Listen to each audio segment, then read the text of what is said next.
After a successful summer league in Las Vegas for the Lakers, they are looking to push their franchise back into the right direction by making many changes to their team from a year ago. But there's still many things that have to be done before the season begins. So in this video, we take a look at the priorities for the Lakers this offseason and questions the Lakers must answer during this offseason in order to change the franchise back to its winning ways. And 10 questions the Lakers must answer before the regular season.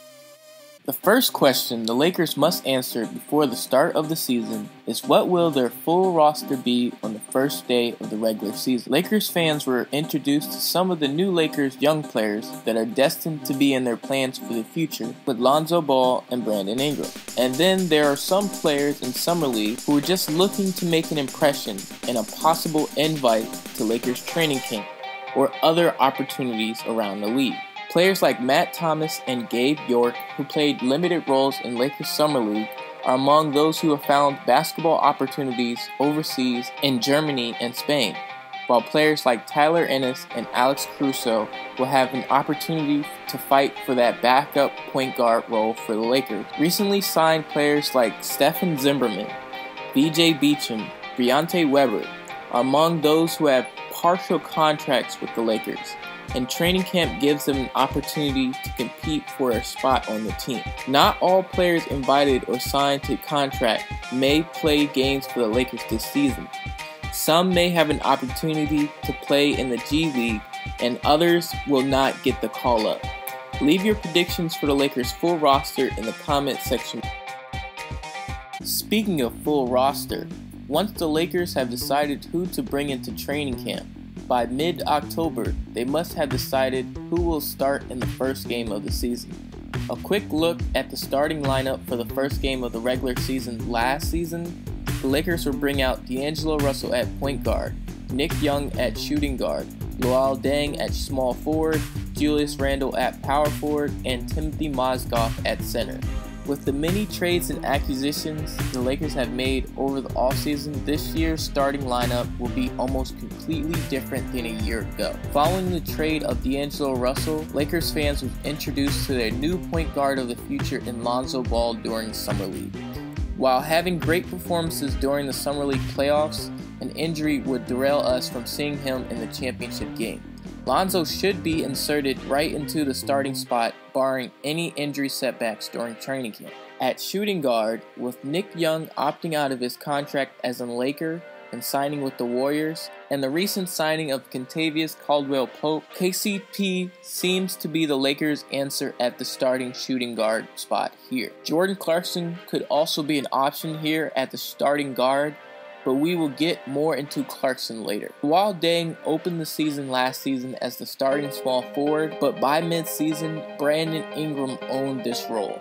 And this year we will most likely see Brandon Ingram in a full season at this starting position. The power forward position may be the only starting spot that may be the same for the Lakers from a year ago, as Julius Randle comes into his third year as a full-time starter, looking to put up a career year as he will be in a contract year. Larry Nance Jr. is also a possibility here, but with Nance still struggling with his health, Randle becomes the best option here. The center position will be completely different as well, with Timothy Mozgov, Ivica Zubac, and Tyreek Black shared a lot of time at the center position last season.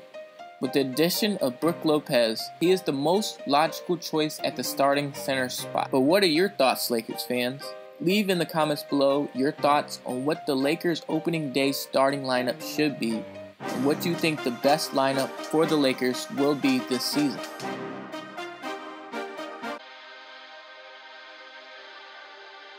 I have challenged him because I want him to be Sixth Man of the Year, so I've challenged him to play like that.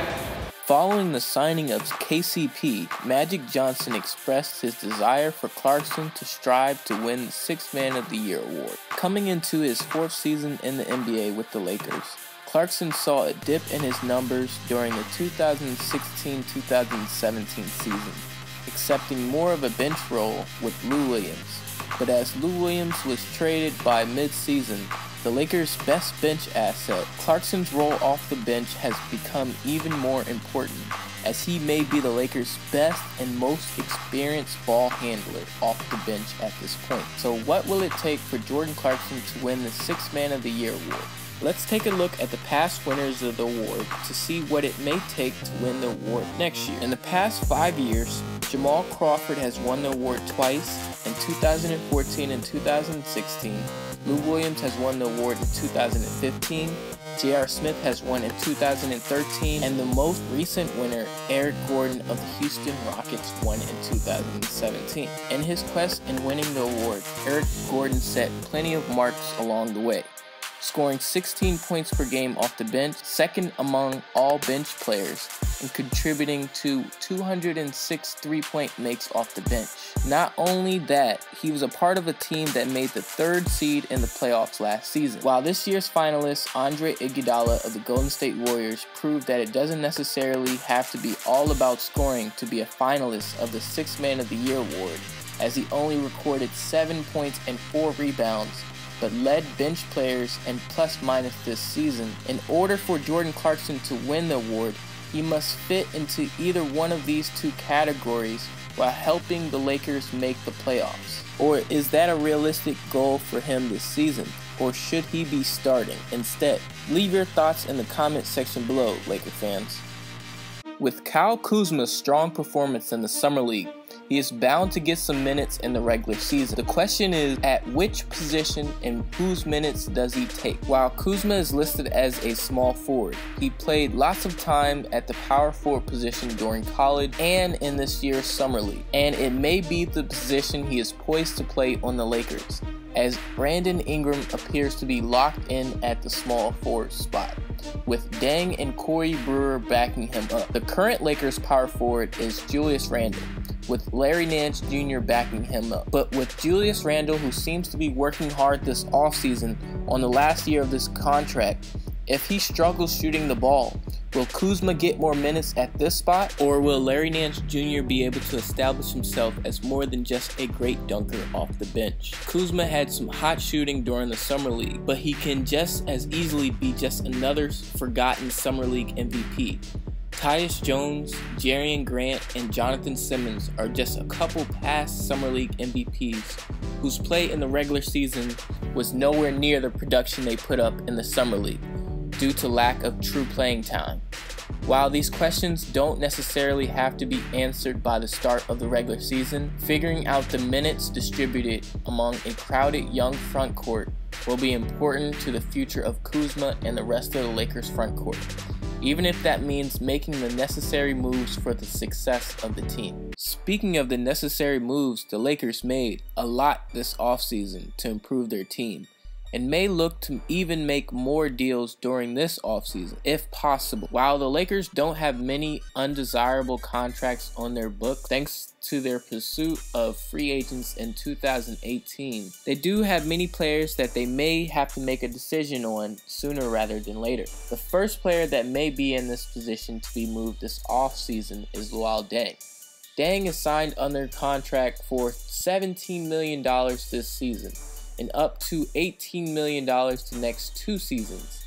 And with Brandon Ingram developing into the Lakers' small forward of the future, Deng's role will be reduced to nothing more than a backup role.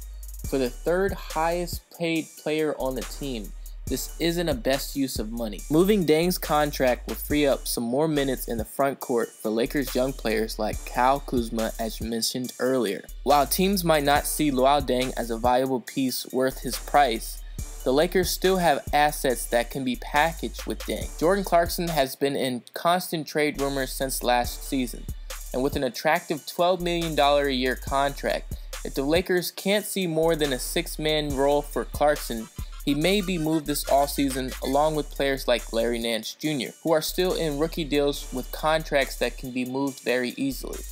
The Lakers could look to grab more experienced shooters or playmakers from another team this offseason, or flip these players for draft picks next year, as the Lakers will have no draft picks in the 2018 draft. With Brook Lopez and KCP on 1-year rental contracts this season, the Lakers are looking to make their team as attractive as possible both talent-wise and financially, and finding ways to move contracts now will only benefit them come 2018 free agency. Which current Lakers player is most likely to be moved first?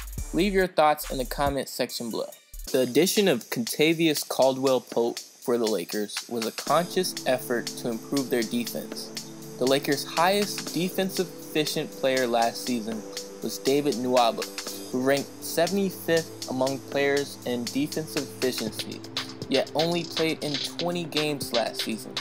The next highest Lakers player was Corey Brewer at 245. While KCP ranked 128th in defensive efficiency in the 2016-2017 season, he ranked 32nd in defensive efficiency the year before. The Detroit Pistons also ranked 19th as a team in defensive efficiency in 2017, allowing opponents to score 105 points per game, compared to the Lakers, who ranked 28th as a team in the 2016-2017 season, allowing opponents to score 110 points per game.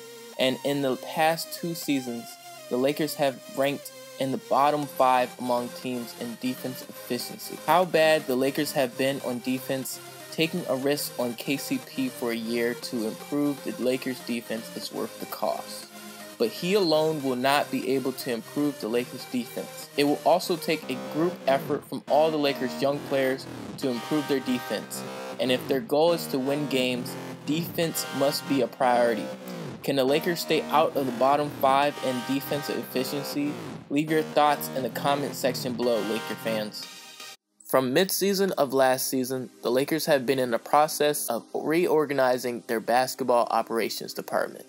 In hiring of Magic Johnson as the new head of basketball operations, the Lakers have started moving on from personnel hired under previous general manager Mitch Kupchak. Theo Robertson, the former player development coach for the Golden State Warriors, spent 1 season with the Lakers this past season, and has since been hired as assistant for UC Berkeley, so his position will be available. Some other coaching positions will be available, as Tim DeFrisco and Sean Light, both strength and conditioning coaches, have since moved on from their positions with the Lakers. The highest position the Lakers may have available is assistant general manager, as Glenn Caro, the Lakers' former assistant general manager, resigned from his position in early April after working with the Lakers since the early 2000s. But by far the most important position the Lakers must hire before the start of the regular season is the Director of Player Development. Former Director of Player Development Rondre Jackson spent the past 10 years with the Lakers assisting Mitch Kupchak in day-to-day operations. This position will be important for the Lakers, especially with the amount of youth that they have on the team. Keeping their young players on the right development track will only lead to further franchise success. And with the Lakers' new training facility, this should be a very attractive job. The Lakers have currently interviewed former players such as Corey Maggette, Lester Connor, and Mo Peterson, who all may be considered for the job. But what do you think, Laker fans? Who would you like to see coaching for the Lakers? Leave it in the comment section below. Just like every team, the Lakers will be setting team expectations and goals before the regular season starts. And already Lonzo expressed his expectation for the Lakers to make the playoffs in his rookie season, which would be a mass improvement from their 26-win season last season, and the Lakers' past 4 seasons when they failed to even win 30 games. The Lakers would need at least a 15-win turnaround to make the playoffs based upon last season, as the Portland Trailblazers would just barely make the playoffs in the 8th seed in the Western Conference by winning 41 games. That doesn't even include all the other teams that will be competing for the 8th playoff spot in the Western Conference, with teams like the Oklahoma City Thunder and the Denver Nuggets improving with new additions this offseason. Kevin Pelt of ESPN projects the Lakers to win 33 games, and the 8th worst record in the NBA, and the 3rd worst record in the West. Last season, ESPN predicted the Lakers to win 25 games, and they were just 1 game off, as the Lakers won 26 games last season. The question is, can the Lakers exceed ESPN predicted ratings again, but this time by 15 games? Lonzo Ball sure thinks so, but what do you guys think? If the Lakers are to make the playoffs this season, or even get close, the Lakers must get off to a fast start this year. The main question is, will the Lakers be able to do that with such a young team? As we look at the schedule for the 2017-2018 season, the Lakers look to reclaim the Staples Center in their first home game of the season on October 19th against the new-look Clippers, as they introduce Patrick Beverley, Danilo Gallinari, Montrezl Harrell, and former Laker Lou Williams as new pieces in the Chris Paul sign and trade. While their backcourt may be new, the Clippers still retain big men Blake Griffin and DeAndre Jordan, so they will definitely still be a force. The next day, the Lakers will go on the road to Phoenix to face Marquise Chris, Devin Booker, and new rookie Josh Jackson. On Sunday, October 22nd, the Lakers return home to face the Pelicans, who will be the first full season of Boogie Cousins and Anthony Davis. With Drew Holiday coming back from injury and addition of Rajon Rondo, the Pelicans are looking to make some noise in the playoff race as well. 3 days later, a meeting with All-Star John Wall and the Washington Wizards should give fans plenty to cheer about. October 27th, the Lakers finish their 4 of 5 games at home with a matchup against Kyle Lowry, DeMar DeRozan, and the Toronto Raptors. From this schedule, what will the Lakers' record after the first 5 games be? Leave your thoughts in the comment section below. But in order for the Lakers to have any type of success this season, their main core must be healthy. The Lakers had a good start last season, starting the season 10-10. But injuries to D'Angelo Russell and Larry Nance Jr. and other Lakers starters led to losing streaks. And while you can never predict injuries, the team can do their best to avoid them during the season. Lonzo Ball, Josh Hart, and Brandon Ingram are just some of the Lakers' young players who missed some time during the Summer League tournament this year. While not overly concerning, working on how they handle their injuries through the fatigue of back-to-back games come preseason and regular season will determine how much time early in the season they may play. Monitoring these injuries throughout the season will be important if the Lakers are to have any type of success or chemistry with this new team. Mixing the right amount of rest while working out together will help the Lakers greatly during this offseason. But give your thoughts on the upcoming Lakers season in the comment section below. But until then, it's been your boy, Johnny Walker LA, and I'm out. Bow.